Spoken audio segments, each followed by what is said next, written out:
A vinda do rei. Olá, espero que você esteja bem. Nós estamos aqui mais uma vez para darmos continuidade ao estudo do livro do profeta Zacarias, hoje Zacarias capítulo 9. Mas antes é necessário que eu faça 3 pedidos.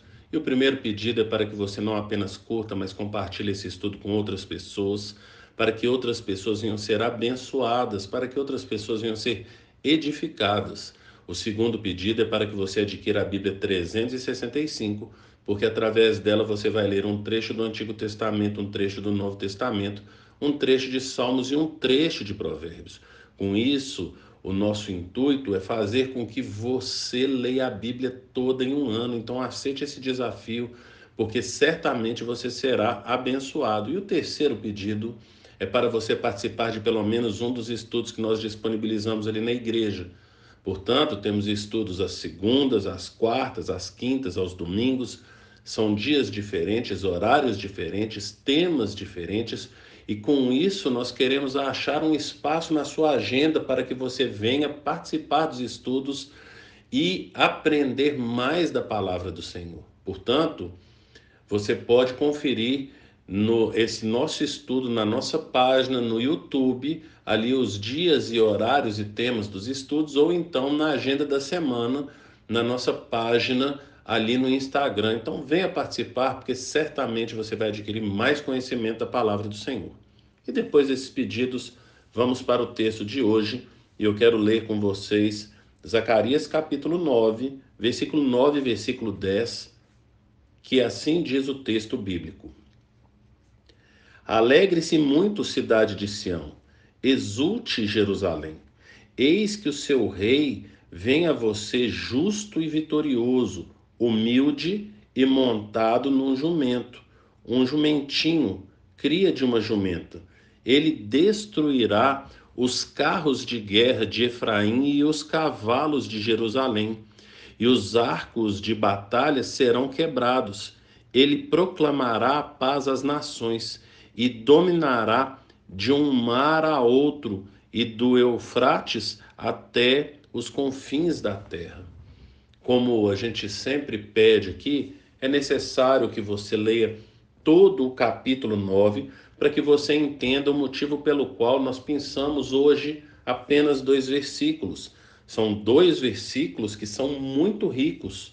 E indo então para o entendimento do texto, a gente percebe, e certamente você conhece ali a história de Jesus nessa passagem, quando ele entra na cidade de Jerusalém com o povo cantando Hosana, bendito que vem em nome do Senhor, cumprindo essa profecia na época, nos dias de Jesus. O que acontece é que, às vezes, nós não entendemos a mensagem. E essa mensagem ela é muito rica. Portanto, essa passagem da jumentinha vai lembrar muito o texto bíblico ali de 2 Samuel, capítulo 16.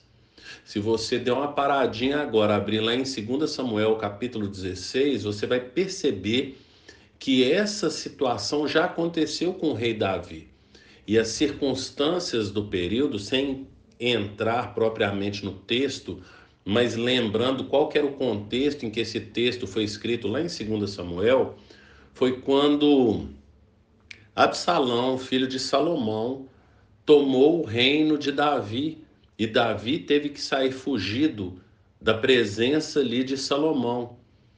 E nesse período de fuga, que é quando a gente lê essa passagem, essa história sendo contada nos dias de Davi, portanto, o profeta está relembrando algo que aconteceu no passado para apontar para algo que vai acontecer no futuro. Davi tinha perdido o reino tinha sido tomado por seu filho Absalão, e pouco depois dessa passagem, Davi vai ter o reino restaurado por causa da morte de Absalão. Portanto, era um período em que mexia muito com Davi. Davi sendo humilhado ali por seu filho, Davi tendo que fugir do seu filho, Davi que tinha sido um grande guerreiro, agora encontrava-se nesse momento de dificuldade na vida dele, de alguém que era nascido a partir dele, todas as coisas que aconteceram, mas que o reino dele foi restaurado. Portanto, vai trazer essa palavra de esperança para uma restauração do reino. E agora, quando o profeta está relembrando aqui essa história que aconteceu há cerca aí de 500 anos atrás, cerca de 500 anos, então o profeta relembra as coisas que aconteceram no passado, de um período triste da história de Davi, mas como que o Senhor restaurou o seu reino. E agora, quando o profeta está escrevendo, o reino, tanto do norte quanto do sul, que a gente vai abordar aqui no versículo 10, então, tanto o reino do norte quanto o reino do sul haviam sido levados para o cativeiro, o reino do sul foi dizimado, o pessoal se perdeu, misturou-se com sangue de outros povos, se tornou um povo contaminado, mas que o Senhor iria restaurar. Portanto, e o reino do sul também havia sido levado para o cativeiro babilônico, lembrando que o reino do norte é levado para o cativeiro assírio no ano 722, 721 a.C., e que o reino do sul foi levado para o cativeiro babilônico entre os anos de 598, o cativeiro começa no ano 609, mas o cativeiro babilônico começa no ano 598 e no ano 586 a.C., Jerusalém é destruído, o templo é destruído, tudo ali é dizimado, porém eles não sofrem como o reino do norte sofreu. E agora vem uma palavra de esperança para esse reino que, depois de Davi, depois de Salomão, com Roboão, filho de Salomão, o reino havia sido dividido e que vai haver agora paz no reino, que são as palavras que trazem aí no versículo 10. Mas antes de entrar no versículo 10, nós precisamos destacar aqui algumas, alguns adjetivos e algumas obras que o rei que aponta para o nosso Senhor Jesus Cristo, o Messias, esse rei vindouro, descendente de Davi, vai fazer. Então ele vai falar aqui ainda no versículo 9 que o rei vem, né? Eis que o seu rei vem a vocês, justo e vitorioso. Portanto, aí características do rei que é justo, justo como nunca houve antes. Justo como alguém que trará essa justiça, tanto moral quanto social, mas principalmente a legal, mas que nesse período a forma como as pessoas, os leitores do profeta Zacarias, iriam interpretar essa justiça seriam apenas duas justiças, que é a justiça moral e que é a justiça social. Essa justiça legal, ela vai ser incluída aqui também a partir da reconstrução do templo de Jerusalém, o segundo templo, quando o povo voltaria a fazer ali sacrifícios. Portanto, a gente percebe esses três tipos de justiça, o mesmo tipo de justiça que Jesus fala ali nas bem-aventuranças, bem-aventurados os que têm fome e sede de justiça, porque serão saciados. Portanto, o Senhor Jesus traz isso, e isso é o que o profeta aponta para o Messias, justo e vitorioso.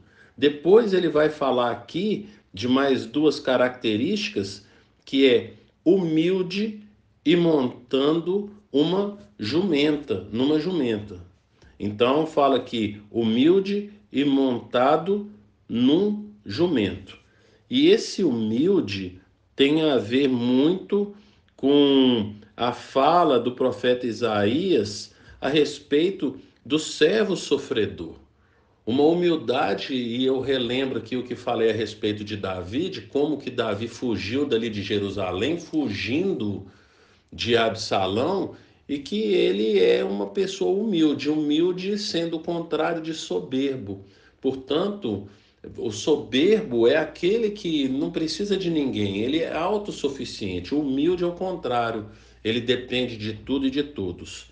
E, portanto, essa dependência é descrita ali em Isaías capítulo 53, na passagem do servo sofredor. Então, a tradução, quando a gente vai olhar ali para o texto em hebraico, a tradução para humilde aqui significa afligido. E quando você lê Isaías 53, você vai ver ali no versículo 4 e no versículo 7 essa fala a respeito do afligido, desse humilde que é afligido ali, e você percebe claramente lendo Isaías 53 que é uma está descrevendo ali Jesus Cristo. Portanto, vale a pena também essa leitura ali. E aí agora, indo para o versículo 10, nós vamos perceber então que ele fala: ele destruirá os carros de guerra de Efraim e os cavalos de Jerusalém. Vai tratar aqui desse conflito entre Reino do Norte, Efraim, Reino do Norte, e Jerusalém, Reino do Sul. Ele vai acabar com essa divisão e vai trazer uma unidade para esse povo. Algo que a gente percebe que vai acontecendo, né? Assim como fala a respeito da paz. Ele proclamará paz às nações. Portanto, Jesus traz essa paz entre essa divisão que aconteceu entre Israel e essa paz também para as outras nações. Que paz que é essa? E aí eu preciso lembrar novamente de bem-aventurados os pacificadores. Essa paz que Jesus traz, e é a principal paz que todo ser humano precisa, é da paz com Deus. Nós, como diz lá em Colossenses capítulo 1, versículo 21, antes nós éramos inimigos de Deus por causa da nossa forma de pensar e agir. E o versículo 22 vai falar que por causa do sacrifício de Jesus na cruz do Calvário, ele, Jesus, nos apresenta diante do Pai santos, inculpáveis e livres de qualquer acusação. Portanto, já não há mais essa inimizade entre o homem e Deus. Essa inimizade, ela foi curada a partir do sacrifício de Jesus na cruz do Calvário. Portanto, lá nas bem-aventuranças, Jesus vai falar: bem-aventurados os pacificadores, e esse pacificador é o papel nosso. Nós somos agentes, nós cristãos somos agentes dessa paz. E a primeira paz que a gente precisa apresentar para os homens é essa paz com Deus. Agora nós temos paz com Deus. Essa paz é necessária para que tudo nos vai bem. Primeiro, começando pela nossa paz com Deus, e depois nós vamos promover a paz com o outro. Portanto, o pacificador, ele promove a paz dele com Deus através da pessoa de Jesus Cristo e a paz dele com o outro. E depois de promover essa paz primeiramente subjetiva, depois ele vai promover a paz do outro com Deus, que é quando a gente prega o evangelho para o outro, e a paz do outro com o seu semelhante, e aí nós seremos bem-aventurados os pacificadores, porque eles verão a Deus. Esse é o nosso papel. Pense nisso e que o Senhor te abençoe.